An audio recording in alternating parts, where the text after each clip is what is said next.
Hi, everybody. My name is Phyllis Marcus, and I am the Vice President of the National Advertising Division at BBB National Programs.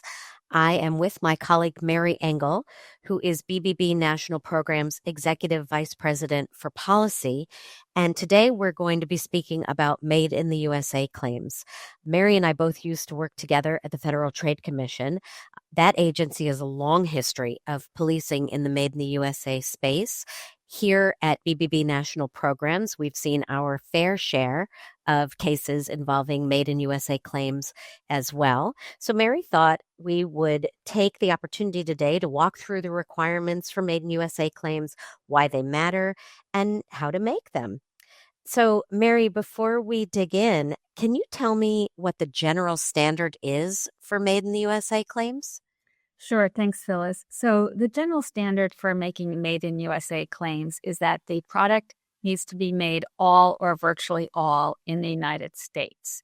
And then within that, it gets a little bit more complicated. So what does all or virtually all mean? And the FTC has said you have to look at three different aspects of that.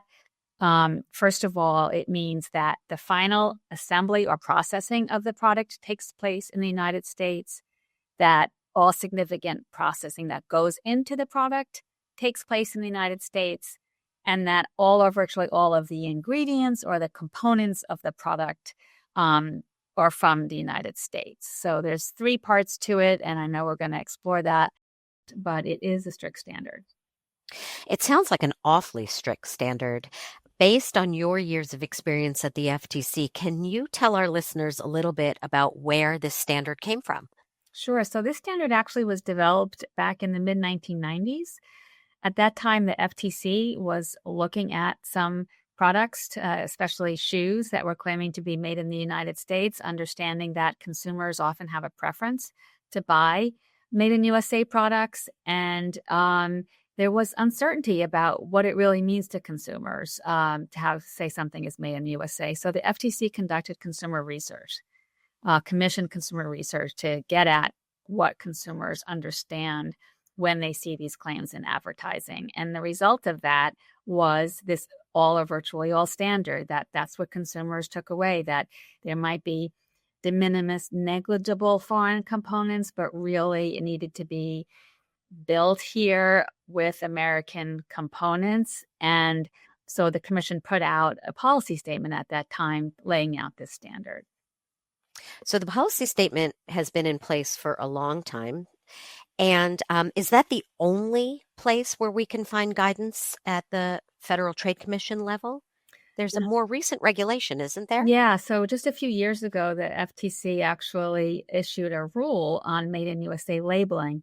This was pursuant to authority that Congress gave the FTC some years ago. Congress was concerned about these claims being made on labels in particular. And so the FTC issued a rule, and the standard in the rule follows the standard in the policy statement. So good news, it's the same standard for labeling as for advertising, but the consequences are different because the FTC is able to get civil penalties or money for violations of the labeling rule, where it can't necessarily for violations in advertising. And it's important to know that included within the rule, including labeling, also includes when you can, like online catalogs, essentially when you can buy online and see the label online and buy it. That's also covered by the rule. Okay, so same standard, more enhanced penalties if you are making an incorrect claim. So I want to ask just a little bit more about what consumer understanding is. So back in 1997, when the FTC did its research, it seems that consumers really took away an all or virtually all requirement for a strict Made in USA claim. And we come forward, we've seen those Made in USA claims made for decades now.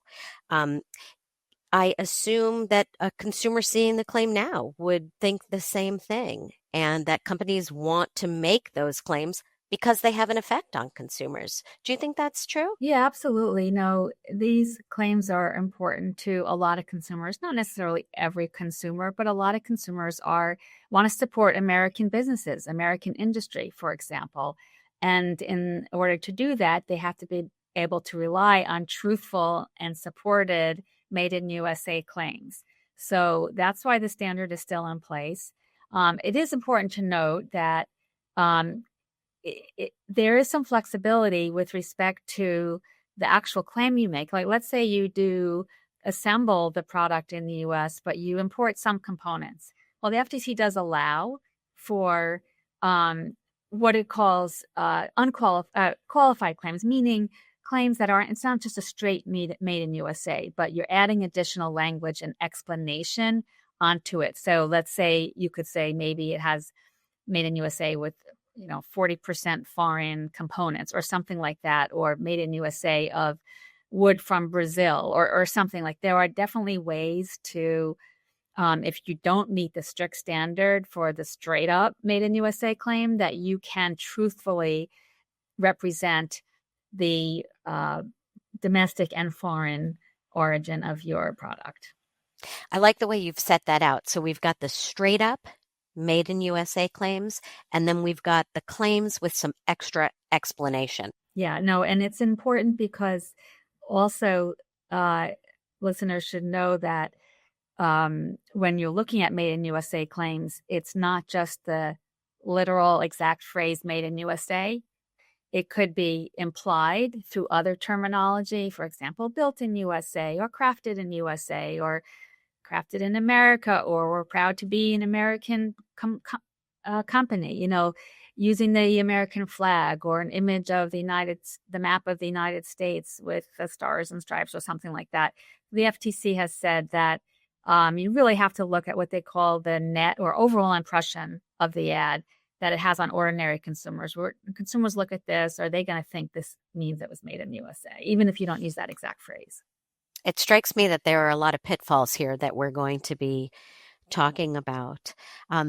Stepping back just a minute, we see the history and then we come forward to the present time. I'm going to ask you, Mary, if you think there are current economic conditions that might make made in USA claims a bit more popular now, perhaps than in the past, or we will just see a continued prevalence of them. Yeah, I mean, I think one thing that could possibly lead to more companies wanting to make made in America claims is the situation with tariffs. So if perhaps tariffs are increasing the cost of imported components, companies may be looking to source from within the US more than they did before. That may be more economically viable for them. So they may think, oh, now we can make a made in USA claim. But you have to be careful because, as we discussed, it's a strict standard. And it doesn't mean that just because some of your components are sourced from the US that you can make the claim. You still have to pay attention to the three parts of the standard and be able to make that claim. But definitely I can see this could be a comparative advantage for companies that if they're able to make a made in USA claim. And perhaps some need for hypervigilance by competitors to see who's making the claims and perhaps whether they quite meet the all or virtually all standard or don't. Well, that's right, because the companies that do go the extra mile to make their product entirely or almost entirely within the US to meet the standard that the FTC sets up, they want to be able to take advantage of that. It's probably costing them more to do that here, right? So it wouldn't be fair to them, as well as it would be misleading to consumers if other companies who don't meet that standard also just slap a made in USA claim on their label or in their ads. So competitors will want to be vigilant in that space. And I know that aside from worrying about maybe if the FTC is going to be doing an investigation, competitors can challenge one another's ads before the National Advertising Division, right, Phyllis? I mean, or maybe NAD will bring its own competitive challenge if it sees a claim that doesn't look right. Yeah, we'll talk a bit about the cases that we've seen before the NAD. But one thing that I think will surprise listeners, and it follows from what you were saying about the importance of these claims to the competitive marketplace, is that these claims are voluntary in most instances. Isn't that right? Yeah, so that's a good point. For the most part, there's no law requiring companies to state the origin of their product if it's made in the U.S., if it is American made. Now, there are certain exceptions. Automobiles, there's a specific statute law that applies to automobiles, and it's different. So you need to be aware of that. There are also special laws that apply to textiles. So think about clothing and bedding and the like. They have special rules that require labels about country of origin, as well as wool and fur products.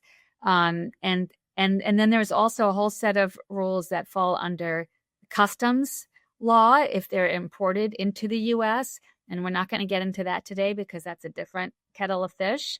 But certainly products, and especially food, including fish, that are imported into the U.S. have to be aware of customs labeling rules.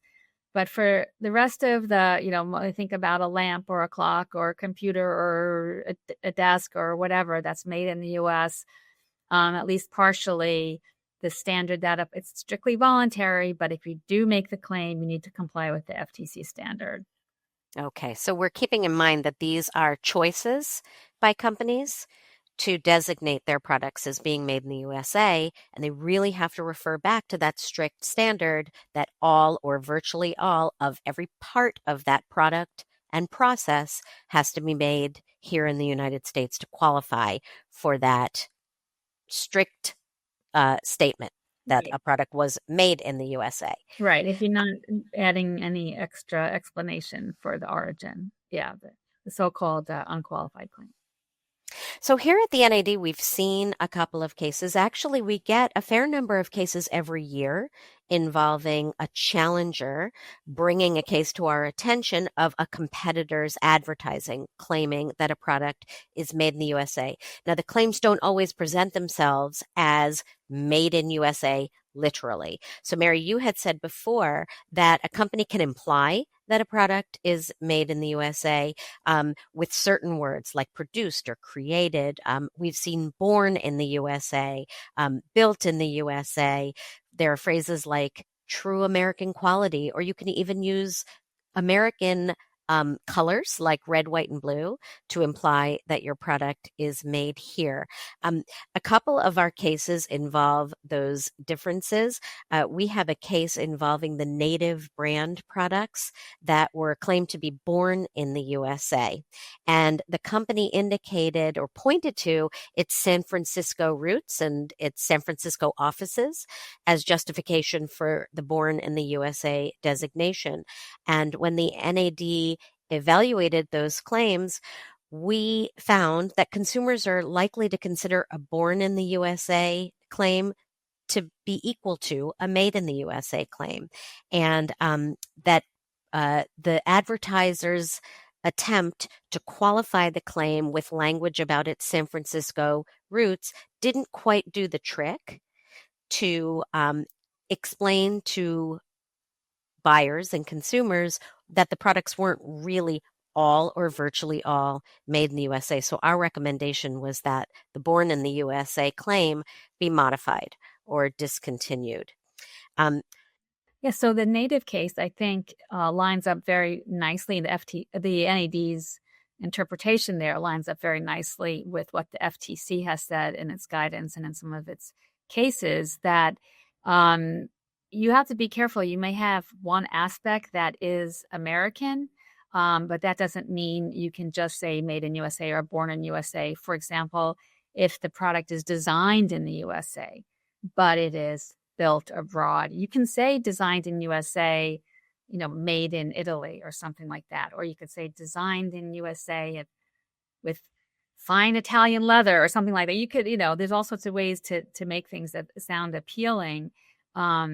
But it goes back to that point that virtually all of both the assembly and the processing and the ingredients has to be American made to say it without qualification or without extra characterization. But there are definitely ways to refer back to those parts which are of American origin, truthfully. I think companies really need to think through the defining characteristics that they highlight, and perhaps there was a thought that born is of a different character than made or building or creating. But the touch point here for us always is consumer takeaway and what a consumer will understand from the words that a company uses. Exactly. And the one area where the FTC has said it is different is assembly. So assembled in USA, that can be truthful even if it's not, the whole product isn't entirely made in USA. So the FTC has said assembled in USA is not the same as made in USA. So that would be one area. And that's, I think that does seem fairly obvious because assembly is a process. But then you have to be careful about the component parts and whether they're American or a foreign origin. And one more thing about assembly, the FTC has kind of cabined the assembly claim so that if the only thing you're doing, let's say you're building that bookcase and the only thing you're doing is turning a screwdriver at the very end, you have to be careful about what you are claiming was actually made in the USA. And the FTC calls that the screwdriver rule, or the screwdriver caveat to its made in the USA rule. Exactly. Yeah, that's a very good point. It's like that, if it's just that putting it together a little bit, that doesn't really count versus a more substantial transformation that assembly represents, thinking about like making a computer out of its component parts, which is more than just turning the screwdriver.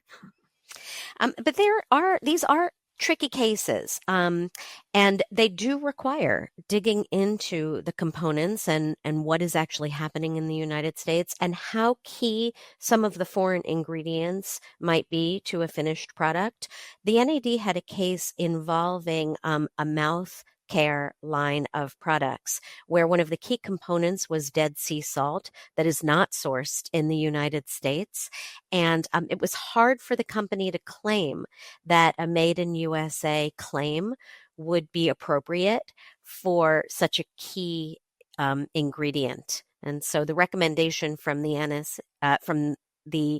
NAD was that the claim be modified to something like made in the USA with US and globally sourced ingredients. So you really do need that extra language to avoid being deceptive when you're looking to make a claim like this voluntarily. Yeah, exactly. And there's two more points that build off of that. And one is that it does make a difference what role the imported ingredient plays. Like you said, in that case, the sea salts were an important part of the purpose or function of the product. And in that case, even the FTC has said, even if the cost, because generally the FTC is going to be looking, and the NAD will look at the cost of goods, of the components, and determining whether some part of it is de minimis or negligible. But even if it's de minimis or negligible, if it's critical to the functioning of the product, then the FTC has said, no, you can't just say a straight up made in USA claim. And an example they give of that is a watch which has a very inexpensive Swiss movement, but a watch isn't going to tell time without the movement. So even though it's a tiny cost of the overall watch, you couldn't just make a straight up made in USA claim. So that's, it's important to consider the functionality of the foreign origin components as well as the cost. I hope listeners take away, or one thing they take away from our conversation, is that this is a complicated area, and it requires a lot of vigilance and a lot of understanding of your own processes and sourcing.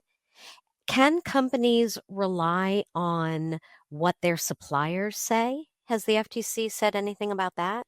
Yes, the FTC has said that as long as there's a good faith basis for believing that the supplier is telling the truth, the companies can rely on that. So if a supplier says, all our hardwood came from California, the company doesn't need to look behind that. Now, there could be instances where there's some reason to suspect that that's not a truthful claim, and that would be different. But in general, companies are able to rely on the representations of their suppliers. So we've talked a bit about the FTC and the cases that come before the NAD. Who else is looking in this area? Yeah, well, I would say plaintiffs' attorneys and class actions, and we have seen more of those being filed recently. And in fact, recently there was a judgment, a decision in one case against a tea company that had claim made in USA. And in that case, the tea itself, I think I forget if it was China or where it came from, but it wasn't grown in the U.S. The tea bag and string were, but consistent with the FTC standard, the tea itself is a pretty critical part of a tea bag, and so the advertiser lost that case, and a significant several $1 million penalty judgment was levied against it. So you can see that manufacturers, again, who are based in the United States, who are bringing components to their manufacturing processes that are domestically originated, really have to think carefully about making that claim, because tea was the key component. But I suspect that even if it was tea mixed with flowers grown in the United States, you might still have an issue making a strict made in USA claim. And that's where it might behoove companies to think about what else they might be able to say about their products. We had a case at the NAD involving candles, and the claim was poured in the USA with highest ingredients from around the world. And our recommendation was to really think through where the wax and the other components of a candle came from, and modify the claim to make sure you weren't overstating what was happening here in the United States, and what was happening from foreign sources. So again, you have to be really careful when you make these claims. Yeah, exactly. And a candle would be an interesting case where really, arguably, all of the ingredients are important. The wax, the wick, any scent, that all come together to make the candle that you want to purchase, right? And function as a candle, but have that hopefully appealing scent. So it could be difficult if any one of those is actually imported to make that. But it's interesting to contemplate, something like just poured in the USA, and what that might indicate. But that's for another day.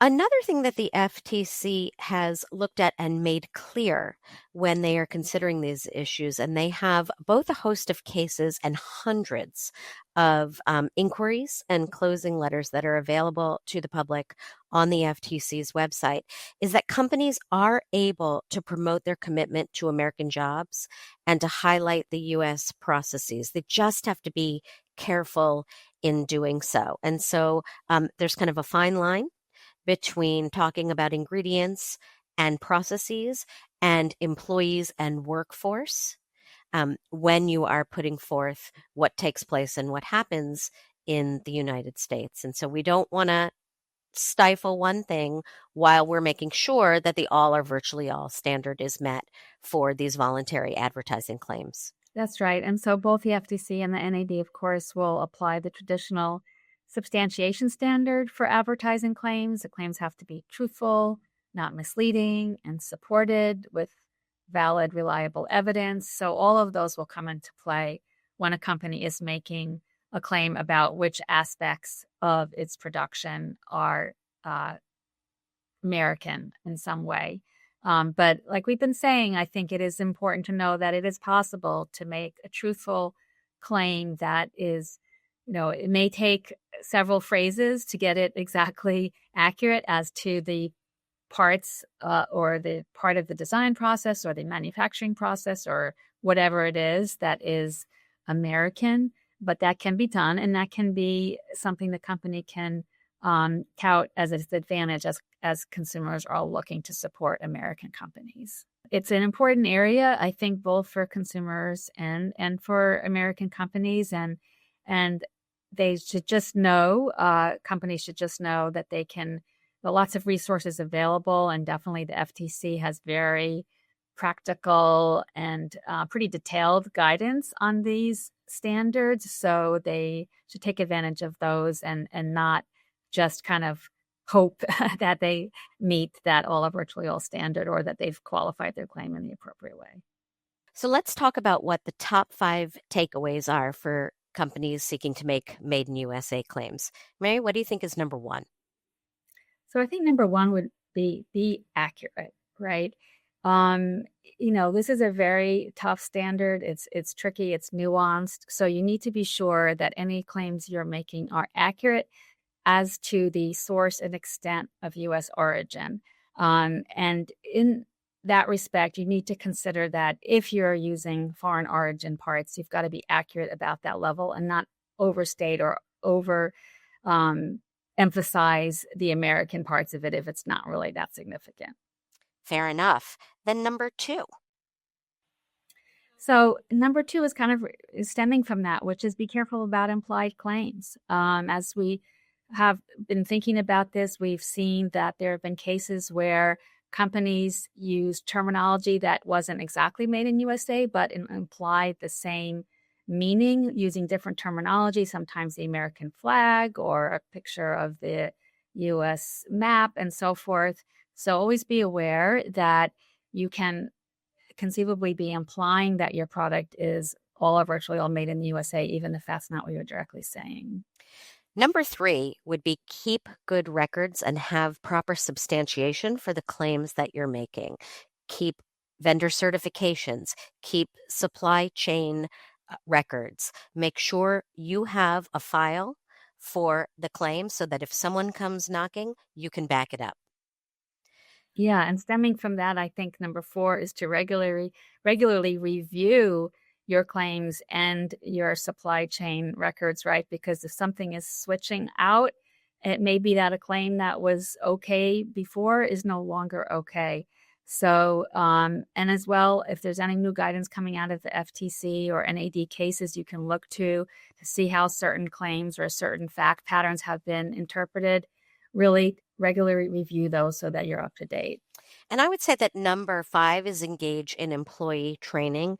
Make sure the key sales teams and marketing folks know about the standards, understand them, and are well versed in them. Yeah, exactly. I think with all 5 of those, it's not easy, but it can be a worthwhile way to stay on the right side of Made in USA claims and any potential look from whether it's your competitor, the NAD, or the FTC. Thank you, Mary. Have a great day, everybody.